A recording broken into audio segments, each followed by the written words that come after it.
మనలకి సమాధానమే మన సక్సెస్ అని చెప్పుకోవచ్చు. సక్సెస్ అంటే ఇప్పుడైతే నాకు డబ్బు పరంగా సక్సెస్ కావాలని ఉంది. మరి ఎలా వస్తుంది డబ్బు? ఇక్కడ వ్యాపారం ఉంది.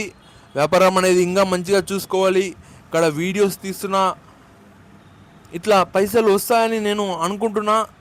ఇప్పుడైతే కొద్దిగా మా డాడీకి నాకు సంభాషణ జరిగింది. నీకెందుకు అవసరం పైసలు అంటే నేను మనిషిని కదా అన్నట్టుగా నాకు అనిపించింది. ఎందుకంటే మా డాడీ చెప్పాడు, అరే నీ ఏజ్ వాళ్ళు మంచిగా ఫారెన్కి వెళ్ళారు, పైసలు కోట్లు లక్షలు సంపాదిస్తున్నారు, ఇక్కడ ఉన్నోళ్ళు జాబ్స్ చేస్తున్నారు, మంచి మంచి జాబ్లు, నువ్వు ఎయిర్పోర్ట్కి వెళ్ళి పైసలు సంపాదించచ్చు కదా. లేదు డాడీ నేను సంపాదించలేను డాడీ, నేను జాబ్ చేయలేను డాడీ అని చెప్పడం జరిగింది. ఇంకా మధ్యలో ఒక గ్యాప్ వచ్చింది. ఆ గ్యాప్ ఏంది, వీడియోలు తీస్తూ వచ్చాను. వీడియోలు తీస్తూ వచ్చిన తర్వాత నాకు చాలామంది గుర్తుపడుతున్నారు. వాళ్ళు వీళ్ళు రోడ్లపైన పిల్లలైతే ఈజీగా గుర్తుపడుతున్నారు. అంత మీ సపోర్ట్ అని చెప్పుకోవచ్చు. కొందరు ఒకప్పుడు మనకి ఎంకరేజ్ చేశారు, అందులో మీరు ఉన్నారు. ఇప్పుడు మీరు ఉన్నారు కాబట్టి వేరే వాళ్ళు కూడా చూసిన వాళ్ళు కూడా పలకరిస్తున్నారు. వాళ్ళు మనకి ఫాలో కొట్టకపోయినా సబ్స్క్రైబ్ చేయకపోయినా పలకరిస్తున్నారు. చాలా హ్యాపీగా ఉంది. ఒకప్పుడు ఫేస్ వాల్యూ లేదు, వీనికి ఫేస్ ఏడు ఉంది, ఎట్లా ఉంది ముఖము అని అనేతోళ్ళు ఈరోజు చూస్తే ఇదే ఫేస్ని చూడడానికి ఇక్కడ షాప్ కాడికి వస్తున్నారు. అలాంటి పరిస్థితి ఏర్పడింది. నేను ఇలా అవుతుంది అని అనుకోలేదు. ఇప్పుడు దీన్నే ముందరికి తీసుకుపోతున్నా. నాకైతే ఇక్కడ నన్ను ప్రేమించే వాళ్ళు ఉన్నారని చెప్పుకోవచ్చు, అభిమానించే వాళ్ళు అని అందాం అనుకున్నా, కానీ నాకు ఎందుకో రాలేదు ప్రేమించే వాళ్ళే అని. మళ్ళీ ఫ్యాన్స్ అని అంట నాకు ఇష్టం లేదని చెప్పుకోవచ్చు. నన్ను ప్రేమించే వాళ్ళు పెరిగారు. నాకు ఇంకా ఏదో ఒక డబ్బు సంపాదించాలి. ఎలాగైతే ప్రతి మనిషి సంపాదిస్తున్నాడో నేను సంపాదించాలి. మా డాడీ నేను ముఖ్యమంత్రి అయితేనా ప్రధానమంత్రి అయితేనా అనేది ఆ పైసలతో మా డాడీకి అవసరం లేదు. ఇంకా దునియాకి సౌకర్యం అయితేనా అనేది. ఎందుకంటే మా డాడీ పైసలు సంపాదించాడు,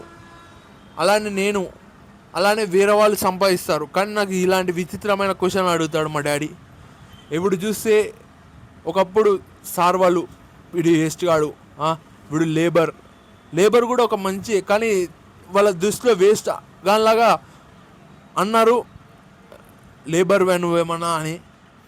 ఇంకా ఫ్రెండ్స్ సర్కిల్లో అందరూ మంచిగా చదివేవాళ్ళు. నాకు గేమ్ వస్తలేదు, గేమ్ ఆడడానికి వస్తలేదు, చదవడానికి వస్తలేదు. నాకు అయోమయంగా అయిపోయింది. నాకు ఏం చేయాలనో, ఏదైనా కాంప్లెక్స్ ఉండింటే, ఇలాంటిది షాప్ ఉండింటే ఇలా పెట్టుకొని కూర్చునేతోని చాలా బాధపడ్డా, ఏడ్చాను నేనైతే. ఈ కాంప్లెక్స్ లేదనుకో, ఒకవేళ కాంప్లెక్స్ ఉంటే ముందే నేను వ్యాపారం స్టార్ట్ చేస్తుంటే. అవన్నీ కాలేదు. సరే మా డాడీ ఈ మాట అన్నాడు. ఇంకా ఇలాంటి అవమానాలు రోజు జరుగుతున్నాయి. ఎవడ్రా ఏంరా అని షాప్ కాడికి వచ్చిన వాళ్ళు ఇక్కడ ఎంఆర్ఓ కలెక్టర్ స్టాఫ్ ఆఫీస్కి వెళ్ళినప్పుడు వాళ్ళు రెస్పెక్ట్ ఇవ్వకుండా అక్కడ ఇక్కడ తీపించుకుంటారు. నేను మనిషిని కాదా అన్నట్టుగా చేస్తారు. ఏం చెప్పాలో అర్థం కాదు. పెద్దవాళ్ళ కాడ ఇలానే లంచం కోసం వెయిట్ చేస్తూ ఉంటారా? ఇక్కడ నేను లంచం ఇయ్యను, వాళ్ళకి తెలుసు. అయినా వీడు లంచం ఇస్తాడా, వీడేమన్నా పైనుంచి చూడడ్డా అని ఇలాంటి మాటలు మాట్లాడతారు. అక్కడ నాకు రెస్పెక్ట్ ఇస్తలేరు.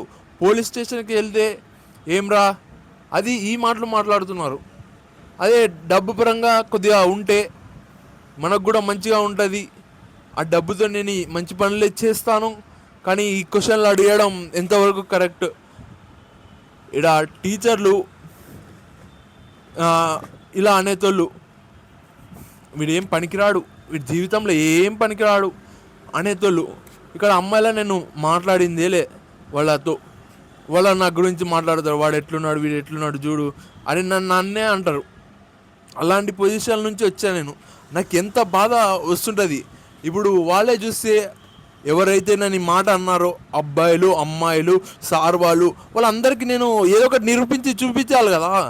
నాకంటూ నేను కూడా మనిషిని, నేను కూడా అరే అనిల్ ఎట్లా నిరూపించుకోవాలా. శబాష్ అనిల్ ఒకప్పుడు అలా ఉండేతోడు, లేకుంటే అరే ఆ రోజు వాడిని తప్పుగా అన్నాంరా కానీ ఇప్పుడు వాడు అంత పెద్దోడు అయ్యాడు అని అనిపించుకోవాలని ఉంది. కానీ అది అంత ఈజీ కావట్లేదు. ఆ డబ్బుని సరైన దారిలోనే వాడుతాను. సక్సెస్ ఓకే, ఇప్పుడైతే మీరు ప్రేమిస్తున్నారని ఇక్కడ చూసేవాళ్ళు, అలానే నాకు డబ్బు కూడా కావాలి, ఆ డబ్బుతో మంచి పనులు చేస్తాను, మంచిగా మైండ్లో ఉన్న ఏమేమి చేయాలో. Thank you friends, thank you.